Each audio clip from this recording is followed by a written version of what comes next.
Hey everyone, welcome.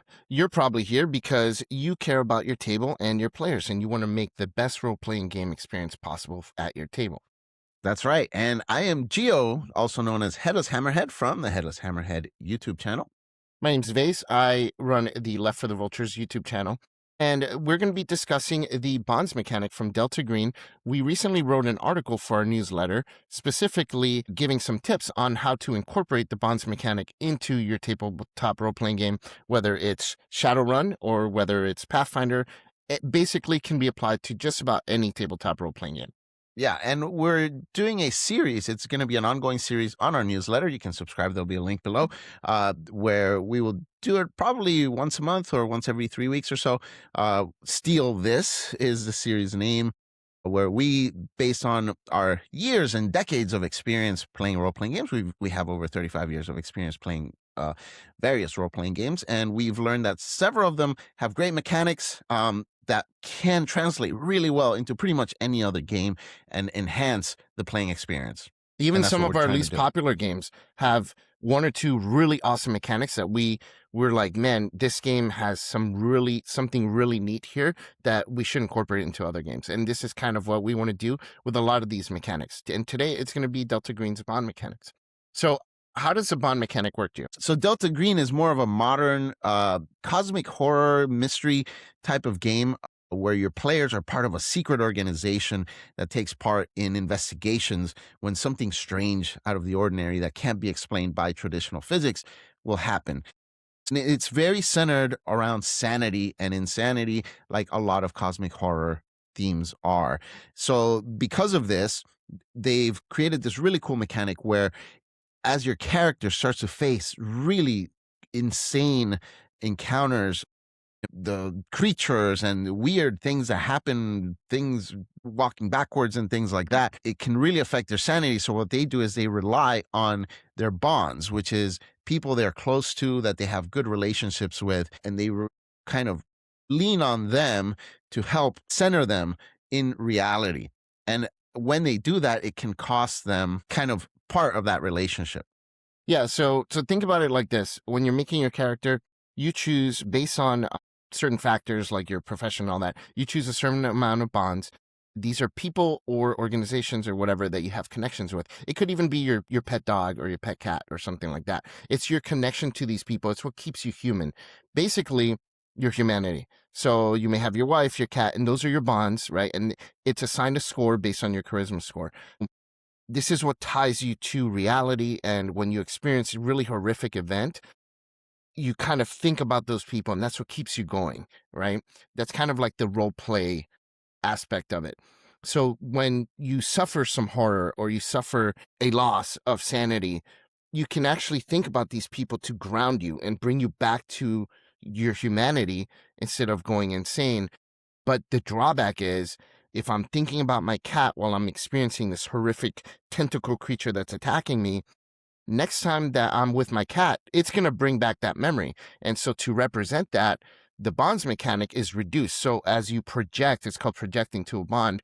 So as you experience horror, you minimize the amount of sanity that you lose, but you're projecting onto that bond. So now that experience of horror, next time you see your cat, you have projected this image onto your cat. So now your connection to this bond is reduced. And eventually you kind of become distant. I mean, think about it like in real life, right?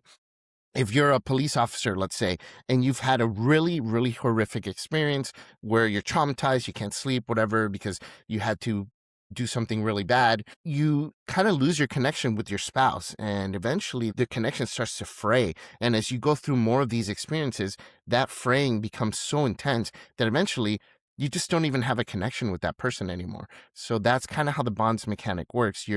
As your sanity is protected, unfortunately, even though your sanity is more or less intact, your connection to this person or pet or whatever now suddenly has been severed, and you no longer feel like you have anything in common with them. Right. And the reason this is important, because you may be thinking, well, I play D&D and sanity really isn't a major factor for your character in D&D. I mean, it's extremely rare that a creature would make you go insane. And if it does, it's like whatever, right? It's for a round or two, you know. Mm. But the reason it's important is because so in Delta Green, you rarely come to the point where your hit points, where your health is what ends your character's career, or that would kill your character. What does you in generally is the loss of sanity. And when you reach a certain point, your character's gone forever because now they're just lost touch with reality and you really can't do anything.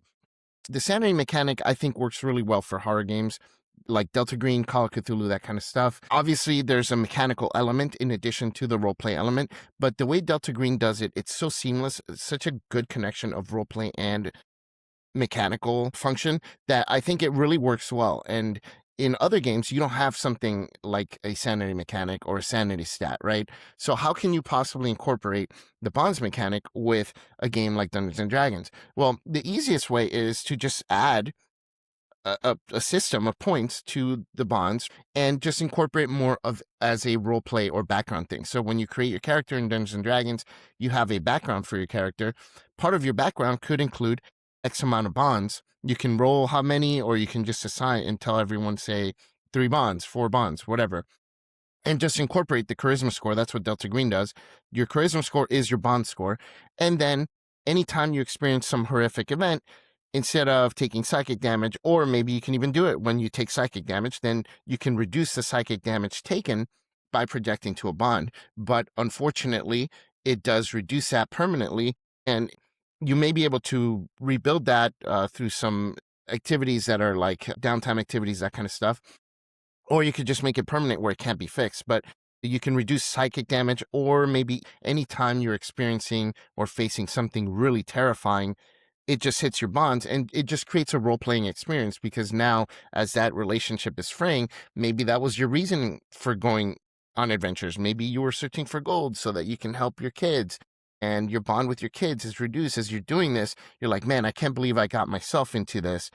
For my kids, I'm almost getting killed. I'm facing these horrific things. I'm getting traumatized. And now your relationship with your kids, you almost kind of blame them, that kind of thing, you know? So I think you can incorporate it in a more role play way, and just keep a very minimal mechanical element to it. Correct. Yeah. You don't want to overburden your players with adding additional scores to keep track of and tallies or whatever. But yeah, you can do it in a role play way. You can use it creatively when your character is near death. You know, they're down to 2 hit points. Maybe That's a good use one. it where they can reach out to a bond, you know, think of these memories, and it gives them an adrenaline boost that where you can grant them, say, a die 6 additional HP or whatever to give them that to reflect the extra energy or whatever. That's a really good one. It affects your character's growth, which is probably the most important part, because it is a role-playing game. So you do want to evolve your character, and this helps grow your character. I mean, what better way to help your character, their complete story arc, than to include something like this? Because Something that leaves scars. Because when leaves you're scars. playing Dungeons and Dragons, you get hit, you take X amount of hit points, you're left at 1 hit point, and then guess what? You take a long rest, and you're back to exactly the same character. Yay. But with Yeah, this, like, these are emotional scars that are being made permanent. I really love the idea, what you were saying. It maybe don't even make it tied to sanity at all. You at can make all. bonds Right. tied to, like you said, your character goes to 0 hit points. Okay, now you're making death saves, but maybe you can reduce D4 from your bond score to give yourself advantage on your death saving throw. That's a permanent reduction, or, you know, whatever else in that sense. That's a really good way to incorporate it. Yeah, and it brings a bit of more realism to the role playing aspect of the game, because um, y- your character is an adventurer, and they're going through all these really crazy adventures, facing all sorts of horrible, hideous creatures. Even if it's not a horror game, I mean, regular fantasy D&D, you're fighting all these weird creatures in the woods and whatnot, in caves and whatever, jumping out of swamps, you know, and all of this is going to affect your character. To carry your character through the entire campaign, if you're playing a campaign, as if this doesn't affect them at all, is it is very like cartoonish. So if you want to add a little bit more realism and add to the role play aspect of it, you bring this in, because soldiers, they go to war, even a very brief conflict, man, they come back scarred Yeah. and completely changed forever. Yep. And to reflect that in your character makes that character so much more memorable and so much richer, and it helps you appreciate the character that you've created, Yeah. and it adds to the story overall for everybody at the table as well. Yeah, it's such a rich pool of inspiration that you can get for your games in so many ways. And again, not just for fantasy. You could do it for Shadowrun. You could do it for Marvel Multiverse role-playing game. You can do it for just about anything, because also like superheroes, right? You have Spider-Man has that conflict where he's constantly trying to manage about his Aunt personal May life. Yeah. And those bonds definitely get affected. They get affected no matter what. So all these games, yes, bonds is got its foundation in a game that's a horror-based game, but you can apply it to action. You can apply it to something like fantasy or superheroics, all that kind of stuff. Pretty much any game can benefit from this mechanic. Yeah, and it's really neat if you bring it into your game, if you really want to enrich the role-playing aspect of your tabletop role-playing game, whatever it may be, definitely consider adding this kind of mechanic. You can read more about this on our newsletter. Yep. Link will be Link is going to be below. in the description down below. Exactly. And make sure to follow us on all our socials. We love to have chats with all of you, even if you disagree with us on any aspect of this. We'll have a back and forth and really throw some ideas Just at keep it each other on respectful. this. Of course. People on the internet, man, Jesus. I make fun of the actuallys people, but worse than the actuallys are the people that just go hard. Like they disagree with you on incorporating the bonds mechanic into your game, and they're like, your mother's gonna die, I'm gonna kill your kids. Yeah, and it's crazy. It's like, dude, calm down, pro. Calm down. It's just like a opinion, dude. But we do want to hear from you, even especially if you disagree with us, because that's how you grow. We listen to the feedback. We don't put up a wall. And that's, I think, why successful GMs are successful, because they listen. Yep. I hope that you guys continue the conversation down below, because I love the bonds mechanic, and I really, really think it's one of the best mechanics for any game that's ever been put out in terms of adding to the roleplay value of that game. Let us know what you think down below, and follow us on our socials. Thank you guys very much. My name is Vase. I run the Left for the Vultures YouTube channel.